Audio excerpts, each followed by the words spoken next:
to invite our chief guest, Dr. V. Anantha Nageswaran, Chief Economic Advisor, Ministry of Finance, Government of India. Please give a big round of applause to welcome our chief guest. Now I would request Mr. Kamlesh Varshini, Joint Secretary of Ministry of Finance, Government of India. I would also invite Mr. Sunil Sangai, Chair of FICCI Capital Markets Committee and Founder, CEO, Nova One Capital Private Limited. And also I would like to invite our Honorable Chairman, Dr. G.S.K. Velu, FICCI Tamil Nadu State Council and CMD of Trivitan Healthcare and Newberg Group of Companies. And also I would like to invite Mr. Bhupesh Nagarajan, Co-Chairman of FICCI Tamil Nadu State Council, CMD of Indira Group of Companies. And also I would like to invite Ms. Jyoti Vish, Additional Director of FICCI. Please give a big round of applause to all the speakers. Once again, I thank all the delegates to participating for this special interactive session.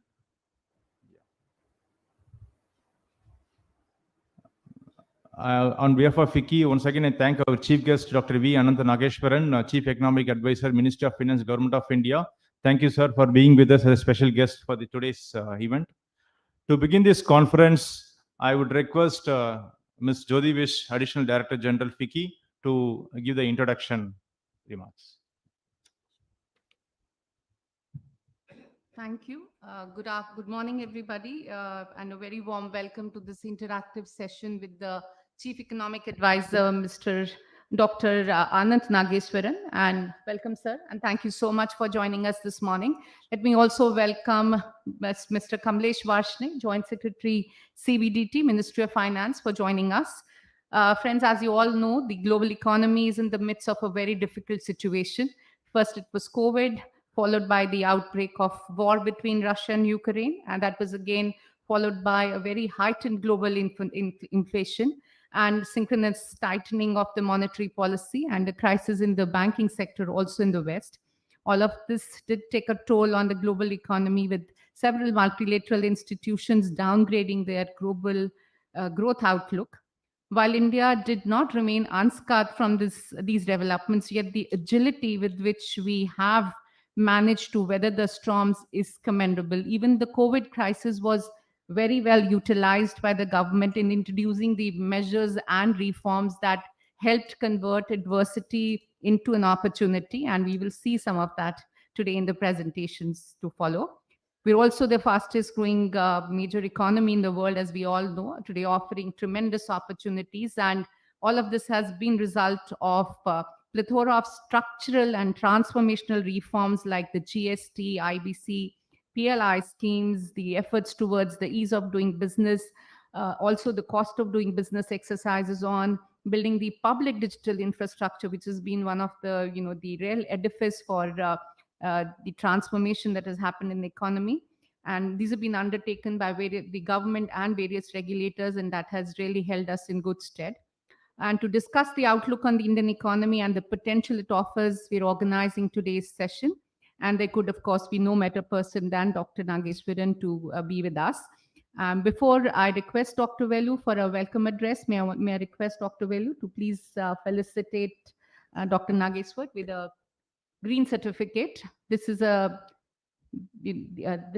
bunch of trees that we will be growing in your name at the Sundarbans. This is the ecological way of welcoming our guests at FICCI.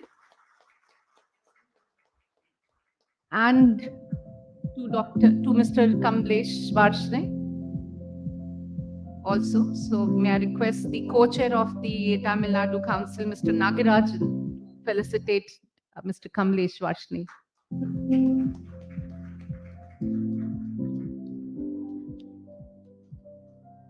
Mr. Velu, over to you.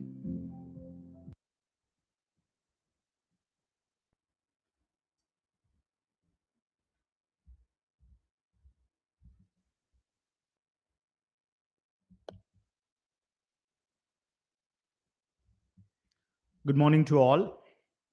It's my pleasure to welcome you all to this special session with India's Chief Economic Advisor, Dr. V. Anantha Nageswaran. Special welcome to other dignitaries on the stage, Ms. Jyoti Vish, Additional Director General, FICCI, Mr. Sunil Sangai, the Chair, FICCI Capital Markets Committee and Founder and CEO of Nova One Capital Private Limited, Mr. Bhupesh Nagarajan, and Mr. Kamlesh Sahni, the Joint Secretary of CBDT.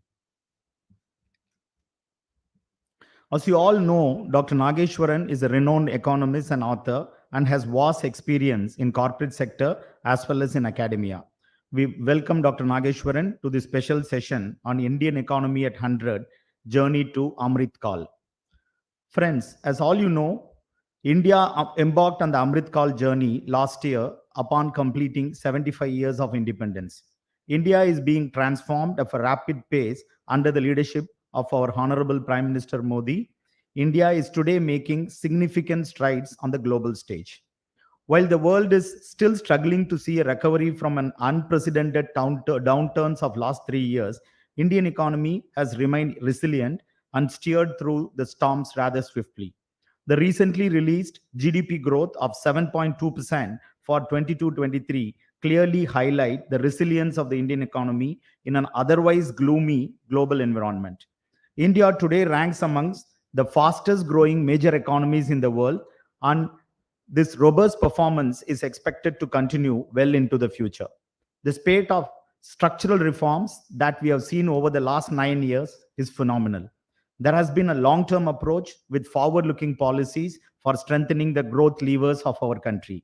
India is in the midst of large-scale transformation, be it the industrial landscape, governance structure, delivery of social services, or the broader set of economic reforms. Our country has seen changes and improvements at a scale never seen before.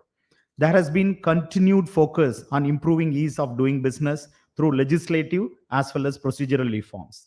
The introduction of goods and services tax, an insolvency and bankruptcy code, further relaxation of the FDI policy regime, codification of the labor laws, and ushering in of production-linked incentive scheme are some of the transformational developments that have contributed towards making India an attractive place for doing business. This has created a favorable environment for investments, both domestic and foreign investment. Not only are our domestic companies scaling up operations, but foreign investment flows in India have remained robust. FDI coming into India currently has a new export orientation. Companies are looking at India not just for its domestic market, but also for an export base for global markets. India's digital transformation has been incredible. The Digital India initiative that was launched in 2015 laid the foundations for improving digital infrastructure, improving internet accessibility for citizens, and empowering them to become more digitally advanced. Today, India is building a large set of digital public goods, be it Aadhaar, UPI, account aggregator, FASTag, CoWIN, etc. All these are enabling large-scale implementation of technology. The foundational digital public infrastructure, namely India Stack, has opened up gateways for driving innovation, for greater inclusion, for improving fiscal efficiency, and for creating an equitable society. A report by Bank of International Settlements states that India managed to achieve in 7 years, up to 2019, the kind of progress in financial inclusion that would have otherwise taken 47 years, all because of its digital public infrastructure. In the area of physical infrastructure development as well, we are seeing some of the largest projects globally being conceived and executed. These match in scale and size with the ambition we have for our overall economic development, not just for the next 10 to 20 years, but for a much longer horizon. The Gati Shakti Master Plan for Infrastructure Development provides for multimodal connectivity so that seamless movement of goods and people can take place. Much better coordination between central and state agencies, setting up new vehicles and institutions for infrastructure investments, including NOBFIT, addressing bottlenecks at the local level with expediency, leveraging technology, and creating smart and intelligent facilities are the hallmarks of this new approach towards infrastructure creation. Friends, the government has laid the foundation for India's journey towards a high-income economy before India turns 100. We at FICCI remain committed to accomplishing this vision for the country. Last year, we had embarked on a unique and special initiative called India's Century in partnership with McKinsey and Company, with a view to identify key unlocks and key enablers that will help India achieve the vision of becoming a high-income economy by 2047. The collaborative efforts of FICCI's members across sectoral committees have brought to fore the actionable suggestions for achieving our vision. I would like to mention some of the key suggestions. India has a potential to be global manufacturing hub across several sectors. We have already seen a multifold leap in electronics, especially smartphones. Transforming India into a global manufacturing hub necessitates enhancing our competitiveness significantly. PLI schemes have been a game changer in tapping India's manufacturing potential. Introduction of similar schemes for sectors in sustainable technologies and for various high export potential sectors may be considered. MSMEs will play a major role in driving India's sustained high growth. Efforts towards scaling up of MSMEs must continue. India must nurture about 10,000 small firms to become mid-size and about 1,000 mid-size firms to become large by 2030. This would require consistent efforts in the providing easy financial access to MSMEs as well as enhancing ease of doing business for MSMEs. To ensure sustainable high growth, we need to focus on becoming energy independent. Our power demand for 2030 is estimated to double, and we must pace up our work towards provision of affordable clean energy to meet this demand. An enabling ecosystem through establishment of renewable energy clusters becomes critical. In closing, I would like to say that India has a huge potential for being a global leader across sectors, and with combined efforts of all stakeholders, including the government and the industry, we can accomplish the long-term vision of India's growth, prosperity, and development. I'm sure that Dr. Nageswaran's insights on the prospects for Indian economy at 100 and interaction with all members will provide valuable ideas and suggestions for taking India's future growth trajectory forward. Thank you. Thank you, Dr. Velu, for your address and for also highlighting the FICCI McKinsey report where we had laid down these goals and some reforms, and be happy to present to you maybe when you're back in Delhi. I now turn to Mr. Sunil Sanghai for his observation. Sunil is the chair of the FICCI's Capital Markets Committee, really guiding us in that space and one of the influential voice and thought leaders in the area of financial markets in the country. Privileged to have you with us. Over to you, Sunil.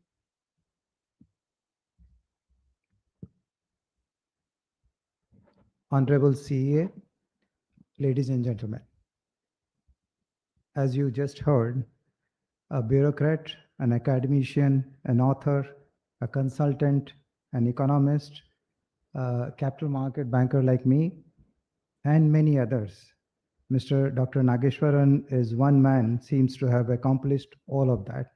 And I can safely say, and I'm sure all of you would agree, that our economy, our country's economy is in the safe hands. Today, as a capital market player, I can say is a very good day for us for two reasons. Those who have seen the headline of the today's newspaper, there are two news which are very, very good from as a capital market practitioners. The first, our central bank governor received the Central Bank Governor of the Year award. So he's just best governor in the world. And the second, on the other side of the newspaper, another headline, which said that inflation is 25 months low and industrial production, which is the GDP growth eventually, industrial production is higher. Now, this is a rare combination to keep the inflation down and the GDP high. And we could manage to accomplish this during the tenure of our new CEA. And sir, I must compliment you for that. I'm as a practitioner of capital market, I follow budget and economic survey. Vaguely, I remember my first economic survey, the detailed reading was 1983. I'm an old man. And since then, I have followed most of the economic surveys. The last one, which was mainly the first one, because the prior to one was didn't have your imprint, actually had 5 very distinct features, and I just wanted to briefly mention those. And I guess those are the 5 areas which is making this impact of we could keep the inflation down and keep the GDP still higher. The first, there was a very focused approach on capital formation. Generally, the capital formation is talked about, but not so much in detail as to how, when the private sector is going through the difficulty of restructuring the balance sheet, How could you do that? How the capital formation can be facilitated? So there was a very systematic approach on the capital formation. The second, and I think was absolutely the brilliant point, was the how to channelize government expenditure. We always have talked about government expenditure. Where does it go? Is it really useful or not? The first, the government expenditure was channelized more towards productive asset, the capital expenditure rather than revenue.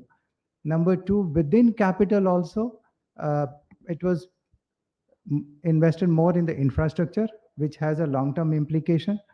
We were all surprised when the announcement in the budget happened of 10 lakhs, eventually 13 lakhs crore of capital expenditure. We had not thought of that this kind of capital expenditure will happen. And the most important is this expenditure was done with keeping the debt to GDP ratio still very moderate. So that was a rare combination, sir, you could manage to achieve. The third, your unwavering focus on inflation, and we are seeing the result of that. Fourth, and it's very important for people like us, is the putting the money in the hands of the people who need it the most. Is the slogan which you have, Sabka Saath, Sabka Vikash. That was actually a very, very evident in the economic survey also. And finally, a big commitment towards digitization, which Dr. Velu also talked about.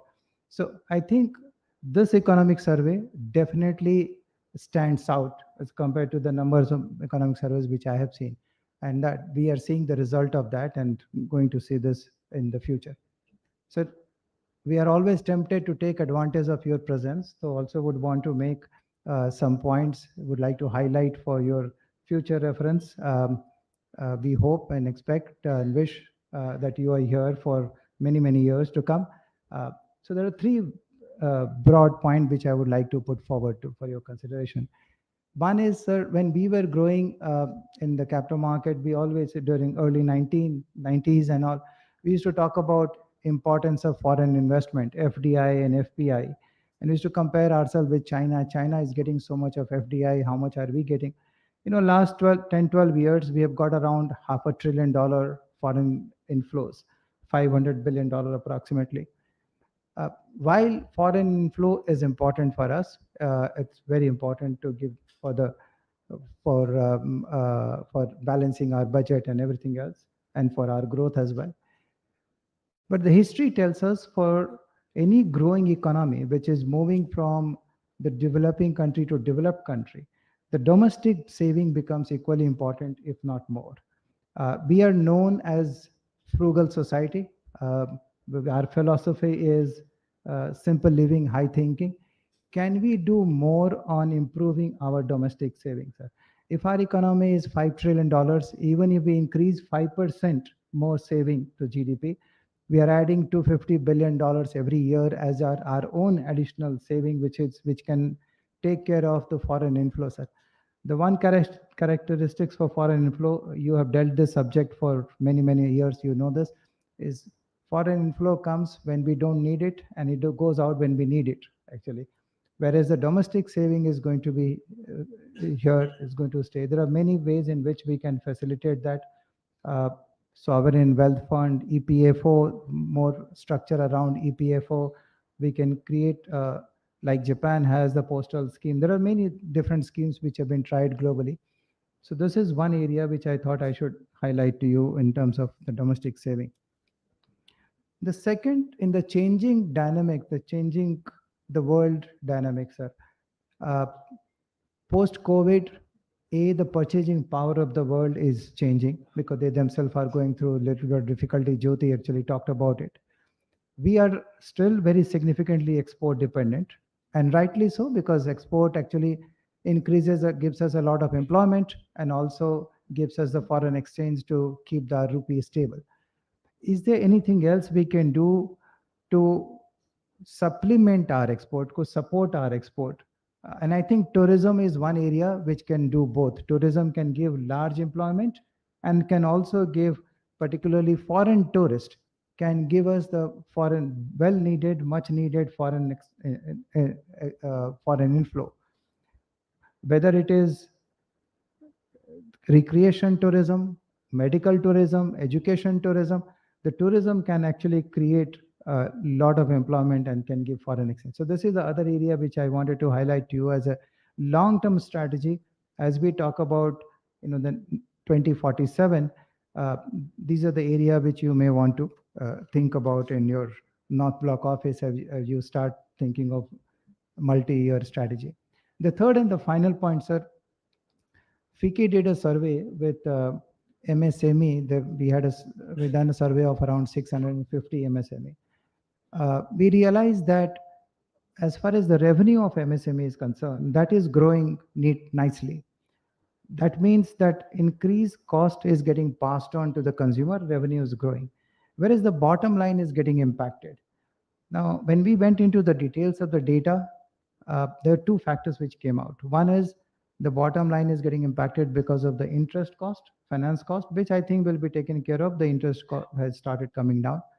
The number two, wage has started increasing quite a lot. Now, I'm not here to say that we should actually restrict the wages. I don't think that's going to work. But we need to work on productivity enhancement. Somewhere we need to make our labor productivity much higher so that increased wage cost can be absorbed by productivity enhancement. Digitization is one of the things, use of technology is one thing. However, there are some areas of labor laws, etc. If those can be looked at, I think the labor productivity will go up. And that will help our economy overall. It won't become a heavy cost economy. So these are the points which I wanted to highlight to you as you think of your policy directive for the next several years. I once again thank you for your participation. And this is a unique feature which Government of India with the CEA's office, they have set up is to go around the different cities and meet industry leaders and the business participants in their hometown. I don't think, at least I don't remember this has been done in the past. So we must compliment you for taking the time out and coming here and doing this. Thank you very much. Thank you, Sunil, for recommending a few of the areas where the government could really focus on going forward. We now turn to the chief guest of the day, Dr. Nageswaran, for his address and presentation. You've already beautifully introduced him as an economist, author, consultant, someone who's been in the corporate world, investment banker, etc. He's traversed all these areas, and naturally the government does benefit a lot from the experience that you have, and also you can see the practicality of the reform since we've been on the corporate side as well. So ladies and gentlemen, may I request you to kindly welcome him with a round of applause. And over to you, Dr. Nageswaran.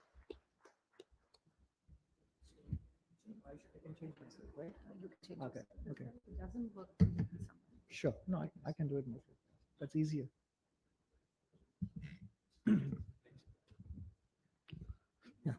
Yeah, I know.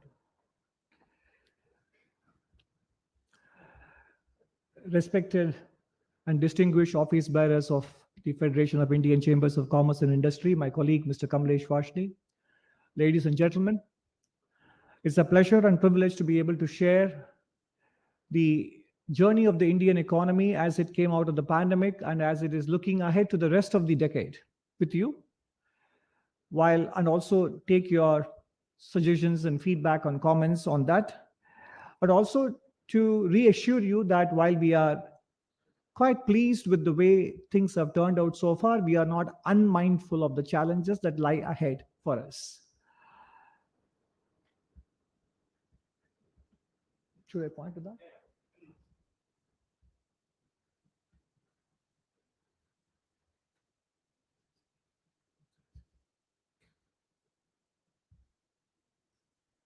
That's okay, but not the slide. No, I can tell you to move. I can tell you to move.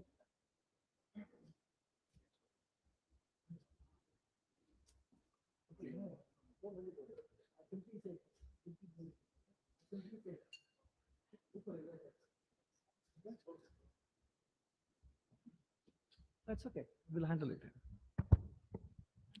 So as you can see, ladies and gentlemen, we are going to be talking about the following subjects. first we share with you the perspective on the current growth numbers, which we saw about a couple of weeks ago, and break it down into different sectoral performances, how agriculture, industry, services, and the external sector stack up. What gives us confidence about the medium term? Financial and corporate sector balance sheets, the multiplier effects of digital integration, which Chairman Mr. Velu did allude to in his opening remarks as well. Then what are the various industry-wide reforms that have currently been pursued, which will pay off in the coming years? And what is the outlook for the near term? And I'll also share with you some issues on challenges next. As most of you know, the year ending March 23, FY23, the real GDP growth was 7.2%. The expectation at the beginning of the year was that growth will be 7 or slightly below. In fact, when the third quarter numbers, fiscal third quarter numbers came out, there was a concern that the economy was losing momentum, and I invited some journalists to a conversation in Delhi and told them that the reason why third quarter appeared to be slower was because the data for the previous years were revised higher, and that brought down the base effect, that depressed the base effect, and naturally, therefore, the third quarter numbers were being calculated on a higher base. All of us know that when the base is higher, the future growth rate numbers will look lower. It is not that the economy was losing momentum, and I was confident that the fourth quarter number would vindicate my confidence in the economy, and it did. In fact, I can tell you, without any trace of overconfidence, because Government of India revises its GDP numbers 6 times, the Ministry of Statistics, the final number for March 2023 will be frozen in January, February 2026. When the final number is frozen, I expect that number to be higher than 7.2%. So after the pandemic-induced contraction, we have had 2 successive good years cementing the recovery. If you look at the quarter-by-quarter breakdown, I just shared with you why we were confident that the 4.5% year-on-year growth in Q3 was due to the statistical base effect and nothing more than that. Now, compared to other countries, not only on an annual basis, but even in the fourth quarter, India's GDP numbers were better than the other leading emerging economies and even advanced countries. For current financial year, of course, all of you know that we have a projection of 6.5%. And RBI also expects 6.5% for the current financial year, FY24.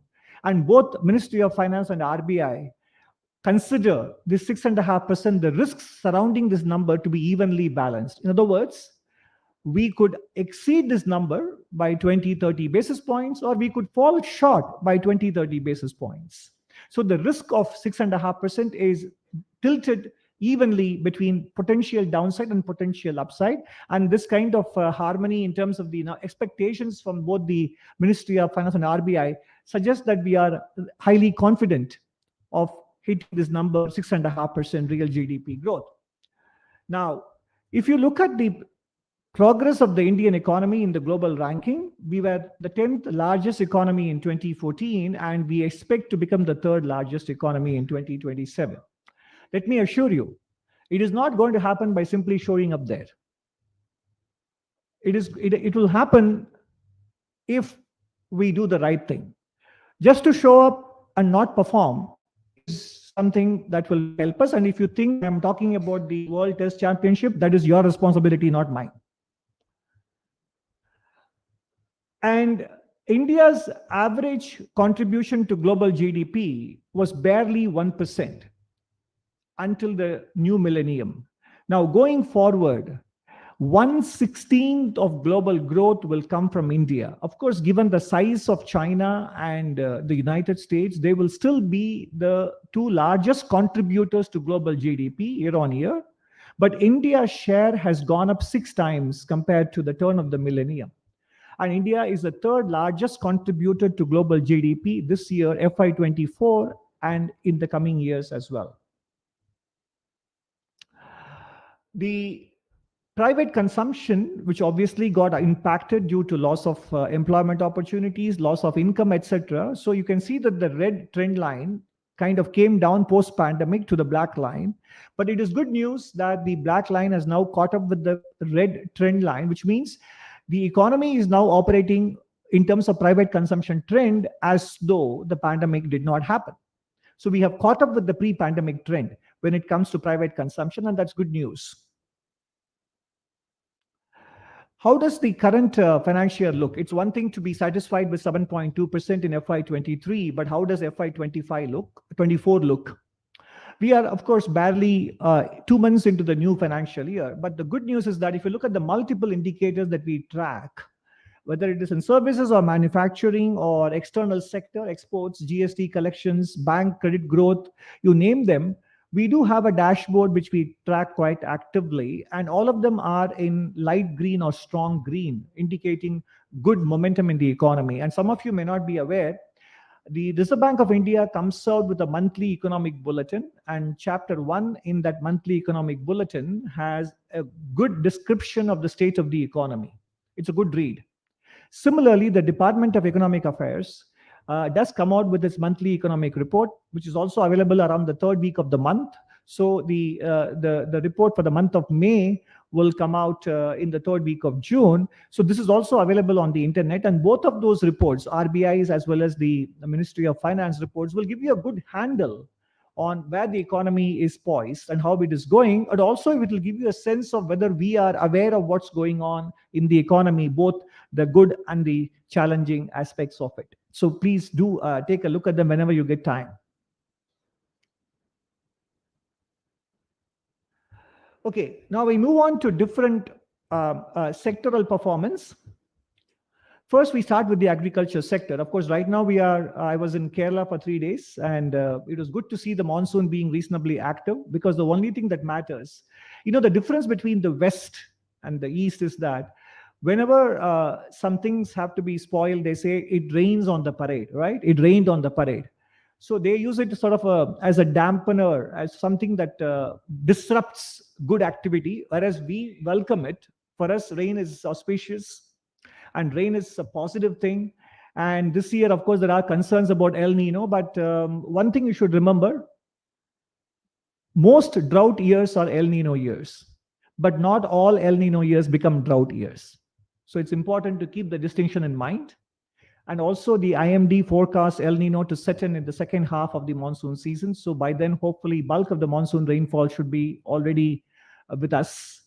So the monsoon has set in quite well, and notwithstanding the potential for how the monsoon will play out in the remaining weeks of the season, the agricultural sector looks to be in good health. If you look at the harvest and the overall food grain production in FY23, the tall green bar is the most recent estimate of the Ministry of Agriculture. Then you look at the middle chart that shows you that the reservoir storage is at least 20% above the 10-year average, if you look at different parts of the country.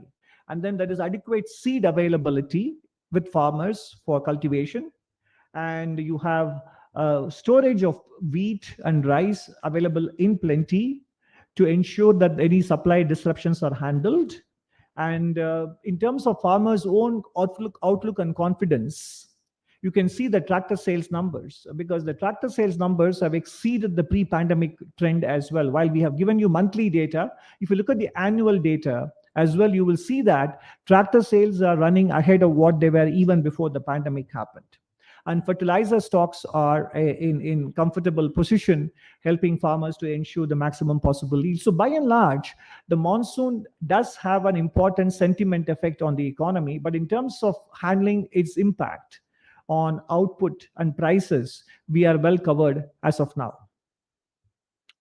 Moving on to the industry and services sector, on the top left, you can see that the purchasing managers indices, both in the manufacturing and services sector, are very strongly trending upwards, whereas 50 is the neutral zone and below 50 is the contraction zone.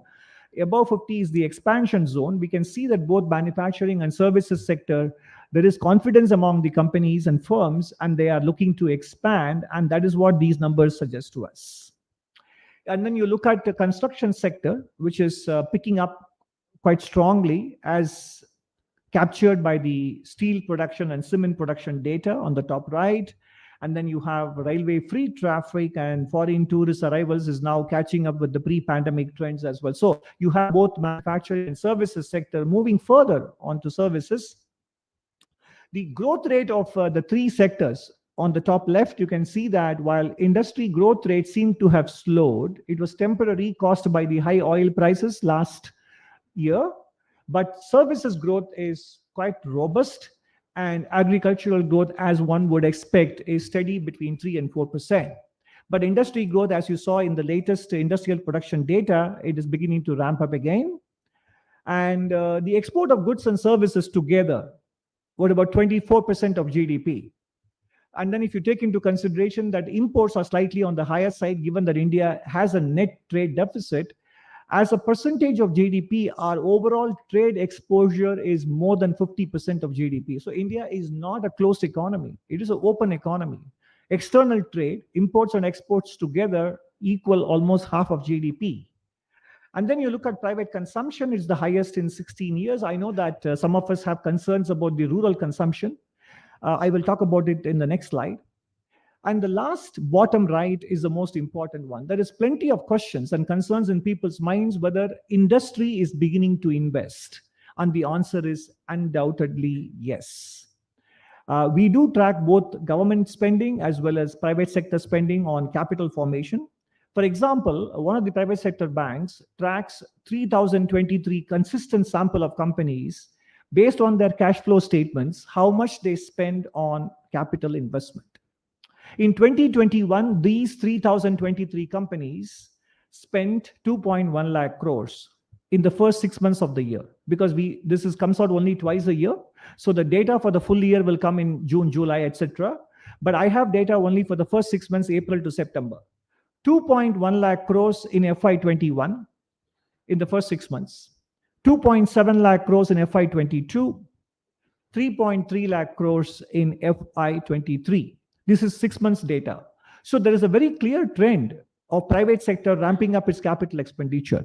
And we do expect that capital expenditure by the Indian private sector will be an important contributor to growth in the coming years. Now, speaking about consumption, I know that some of us have question marks about rural consumption. And as you can see here, in the top left chart, the first 3 quarters, rural consumption was contracting.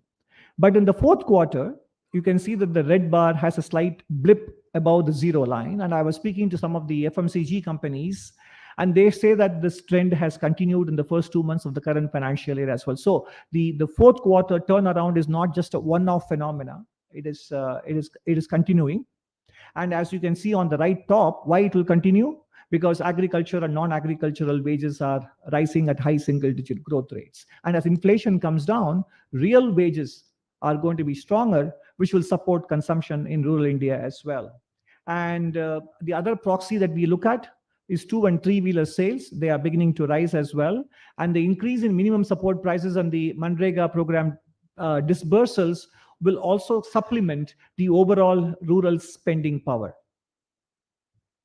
Yeah. As far as urban demand is concerned, and before I talk about urban demand, let's also remember one thing. The frequent classification of geographical regions into urban and rural also can distort our understanding of what is rural consumption, what is urban consumption, because many rural areas do get classified as urban after they pass some thresholds. For our practical purposes, to our eyes, they may still be rural, but administratively, they may be classified as urban.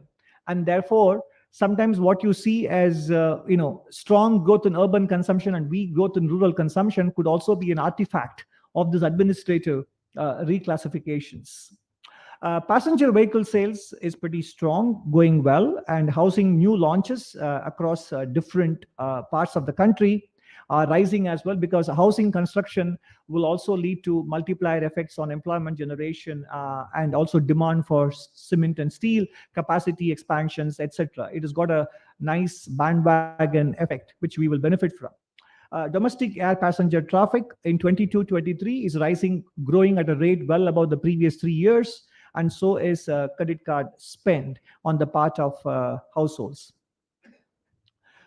External sector has been one of the sources of support for us, while export growth of goods obviously is challenging. The world economy isn't growing as well as it was in the first year after the pandemic in FY22.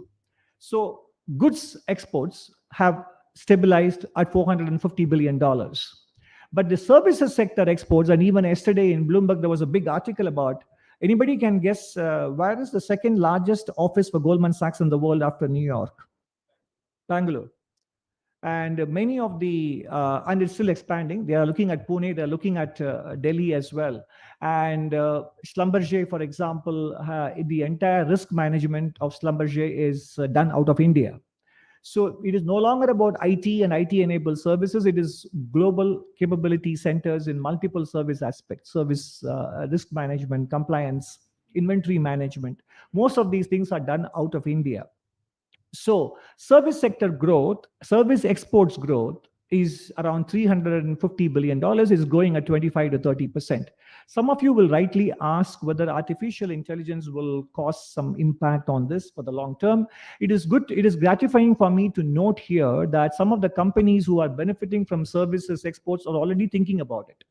They are trying to harness the benefits of artificial intelligence for their export growth, while at the same time mitigating its potential competitive impact on their growth. So we are reasonably reassured that our companies have not lost their eyes off the ball on what AI can do to help them or hurt them. So in terms of the external sector, the Forex reserves cover 10 months of imports, or slightly higher, in fact, right now as we speak.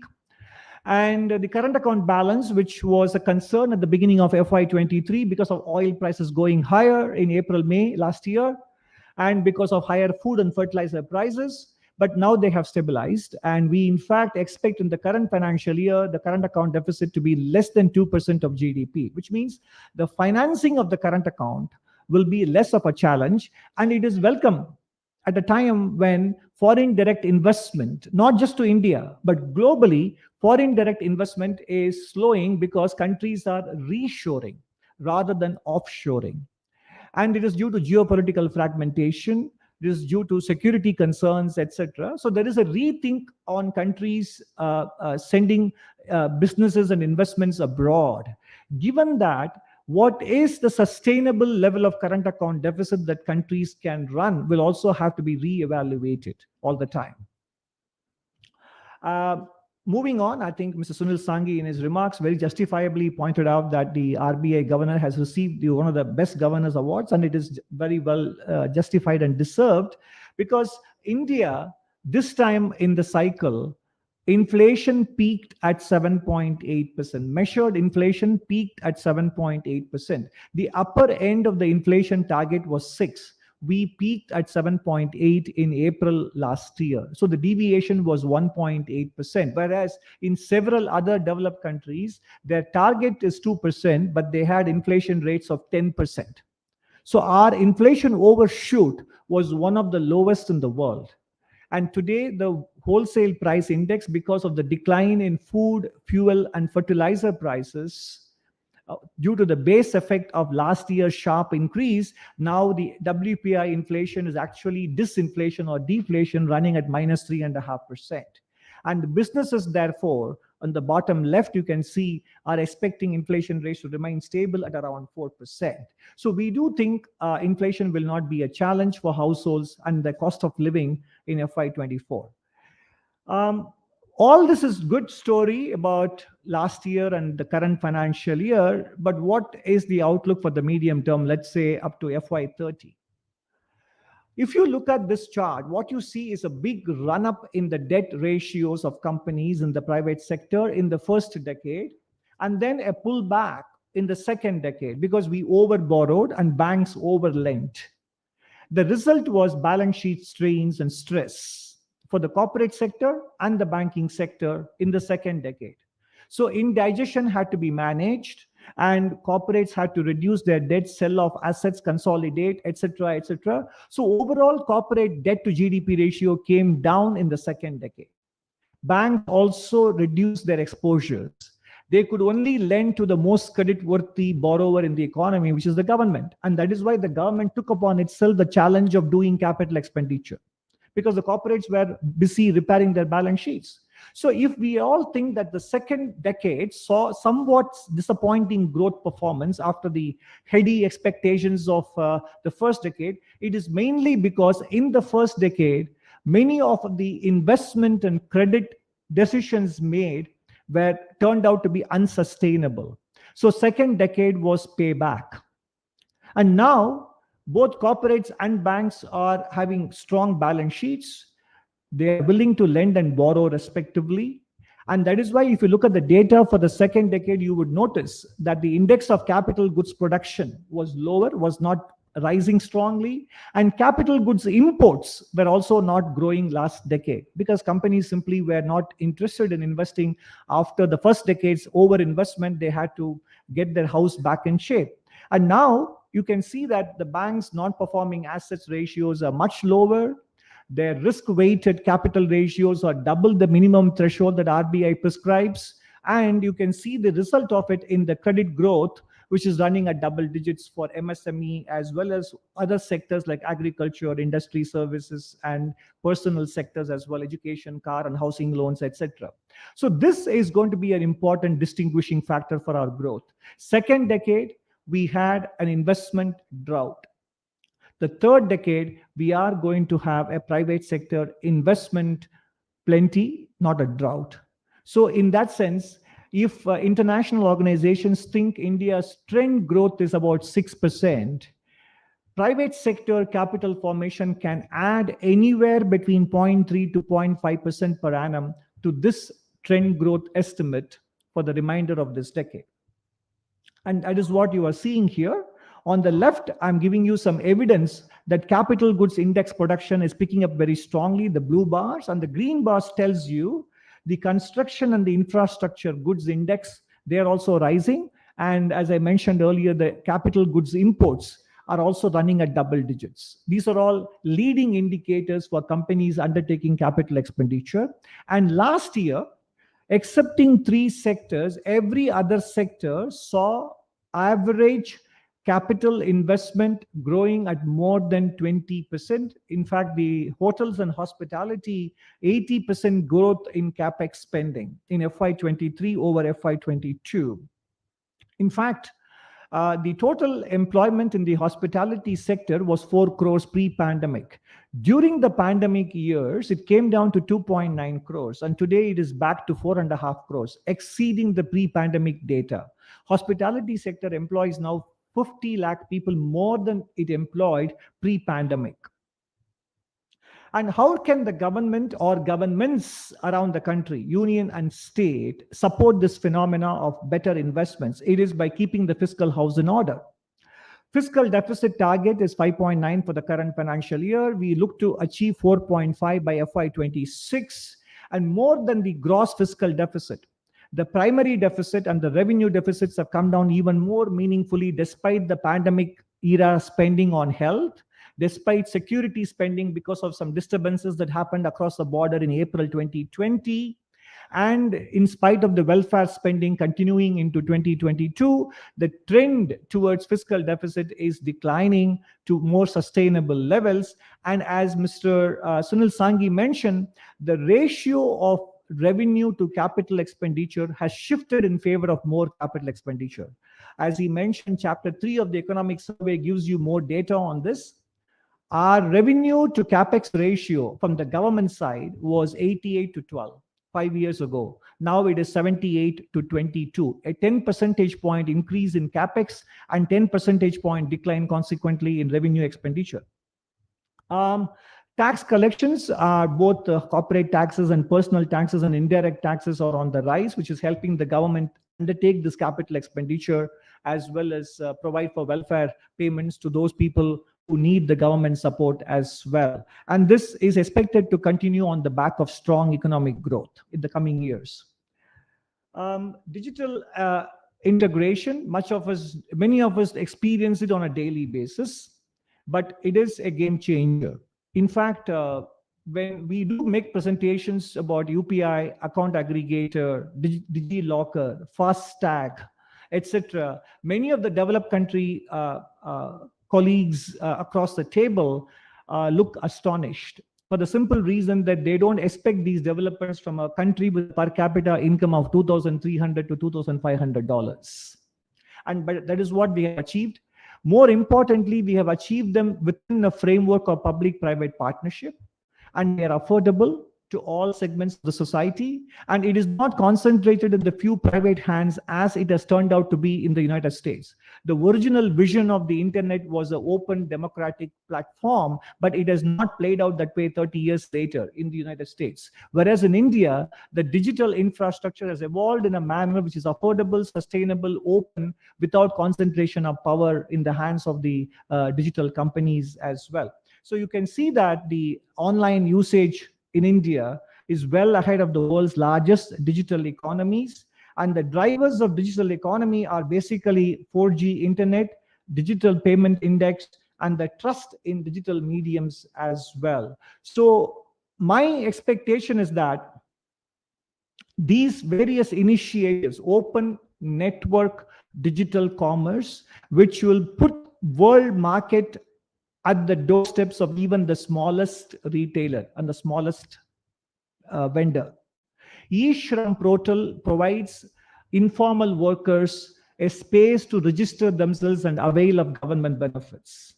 And then the Swanidhi scheme is about loans to street vendors. And one of the studies of the Indian School of Business tells us that the scheme has benefited both the banks and the borrowers.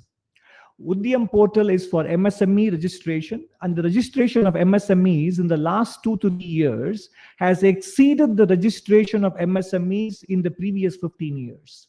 And in this portal, you can also track how many MSMEs actually graduating from micro to small and small to medium status as well. And once you register in this portal, you get access to various government services, including financial assistance. And as some of you might know, in this year's budget, we had a very, very landmark provision inserted, which is that no large company, public or private sector, can claim deductibility of payments to MSMEs unless those payments are actually made.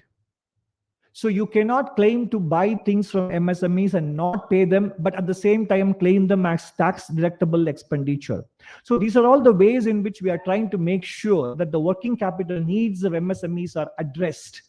And also the using of GST invoices as collateral for working capital loans is gathering steam as well. And account aggregator enables you, with the stroke of a few buttons, transfer your own information with your permission across financial institutions to avail of various financial products, from insurance to credit to investments, etc. And these are cumulatively, these developments will add another 30 to 50 basis points for average growth for India. And that is the reason behind my optimism, that when World Bank and the IMF think India's potential growth is 6%, I'm going to add another 60 to 100 basis points to that number due to two factors. One was higher capital formation that is likely this decade from the private sector because the balance sheets are strong. And second, due to the digital transformation of India, which will add another 30 to 50 basis points to of average real GDP growth this decade. Labor market conditions are improving. This is the quarterly unemployment rate produced by the Ministry of Statistics. And also you can see that in the net subscriptions to the employee provident fund organizations, because this reflects the hiring of people with monthly income of 15,000 rupees or lower. So the net increase in EPFO subscriptions together with the falling unemployment rate is a good indicator of the health of the labor market as well. Industry-wide reforms, I don't need to go through them item by item. Single window approval systems, the credit guarantee scheme, which succeeded very well in stabilizing the MSMEs in the pandemic years, it is being extended. Payments to MSMEs is eligible expenditure only after the payments are made, as I mentioned earlier. fiscal support for the development of semiconductors and display manufacturing in India, and the PLI scheme for manufacturing high-efficiency solar photovoltaic modules in India as well. As far as the digital reforms are concerned, single window system for export clearance, SEZ units to be integrated in the customs electronic system, blockchain-based electronic cargo tracking, etc. And the National Highways Authority have started accepting electronic bank guarantees as well. These may appear granular and specific, but ultimately the ease of doing business lies in these specific procedural formalities rather than headline reforms. And the logistics efficiency of India in across different aspects of logistics and last mile connectivity has been improving based on the World Bank index. Going forward, the national logistics policy will help decrease logistics cost and lead to further improvement in our export competitiveness. But you know very well that in a decade when global growth is going to be slow, while these things will help on the part of the government, the private sector also must invest in R&D and quality improvement. India's R&D spending, research and development spending by the private sector is one of the lowest. Mr. Naushad Forbes has written quite a few articles on this in newspapers in the last several months. So the private sector has to step up its focus and think long-term about R&D spend and quality improvement as well. And in terms of the startup ecosystem, it is not just about the focus on unicorns. In fact, many of the unicorns might have become non-unicorns after the market value erosion. But it is not about creating startups with $1 billion valuation. It's about the ecosystem. Today, India's startup ecosystem is not confined to the big metros. It is in tier 2 and tier 3 cities. And many engineering colleges, business schools, management institutions automatically have an accelerator, an incubator, etc. So the culture of entrepreneurship is beginning to seep, and it is an alternative to looking for paid employment because you can then generate employment for others as well. So over time, India's startup ecosystem will also be playing a much bigger role in sustaining economic growth going forward. For the near term, as I mentioned earlier, outlook is most evenly balanced. Lower oil price, lower commodity price, a reasonable monsoon, and the lagged effect of the last 6 years of reforms, such as GST, IBC, Real Estate Regulation Act, will support growth and, of course, government's capital expenditure. What are the risk factors? Well, the Federal Reserve may still tighten interest rates, as they said yesterday. They may still have 2 more rate increases.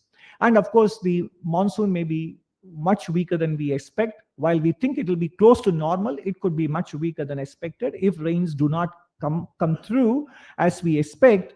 And of course, the slowdown in global economy can affect export growth as well. But more than that, for the medium term, we have to ensure that India has energy security.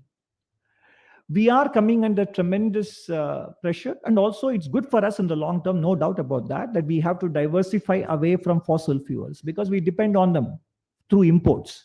We need to have our own energy sources. It's a security issue as well. But at the same time, the transition cannot be overnight. The transition needs to be managed. And coal and gas and oil will continue to play an important part because that is what will give us affordable, reliable energy, ensure economic growth, which will generate the resources to provide for energy transition. So economic prosperity and climate-related energy transition are not in conflict with each other. One is a precondition for the other. Growth is a precondition because growth generates the resources required to finance our energy transition. So we need to maintain the fine balance. But the global discourse on carbon emission mitigation and energy security can pose very big challenge, not just to India, but several countries in the global south. The other issues that we need to tackle are, of course, the lost years of schooling because of the pandemic. And then we need to ensure that our demographic dividend is indeed a demographic dividend, and that requires focus on skilling in areas of green technology, artificial intelligence, and also other infrastructure skills that our industry would require. So skilling 4.0 or skilling 5.0 has to become a reality. And we cannot increase our manufacturing share of GDP without having affordable and reliable electricity supply. And therefore, DISCOM reforms in the states need to happen. And then last but not the least, encouraging the harnessing the Nari Shakti or women's participation in the economy, which is still a relatively underexplored aspect of the Indian society, will also be a huge contributor to India's economic growth. There is plenty of things I can mention. I mean, after all, we are still a $2,500 per capita economy, and there is a lot of room for catch up. But I will not look at these things as problems. I will look at them as low-hanging fruits, which actually give us the upside as investors and as a country. So India's challenges or ongoing work in progress issues are basically stepping stones for our economic prosperity. Thank you very much.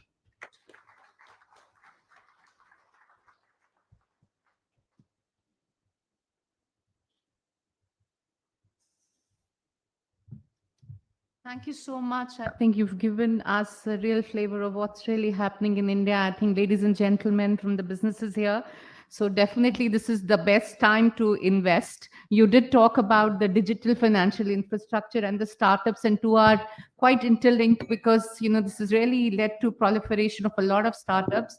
And when we have these startups and unicorns, so there's been a news item recently which talks about how the employees of the unicorns themselves have started to get into startups. So that's how the entrepreneurial ecosystem is being given a push by the government. I think many important aspects being covered in your presentation, but more importantly that despite everything that is positive in the economy, the government still has a very sharp focus on reforms, including ease of doing business, cost of doing business, and just the appropriate areas where they need to really continuously look at and focus on. So thank you so much for sharing all of that with us. We do have some time with Dr. Nageshwar as well as Kamlesh Ji, who's here from CBDT. He's been kind of responsible for several tax reforms. So I think a good opportunity for all of you to raise any questions, any comments that you would like to share with both of them. So you may just raise your hand, introduce yourself, and give a question of yours. I'll request Sunil to kindly help us moderate the Q&A. We have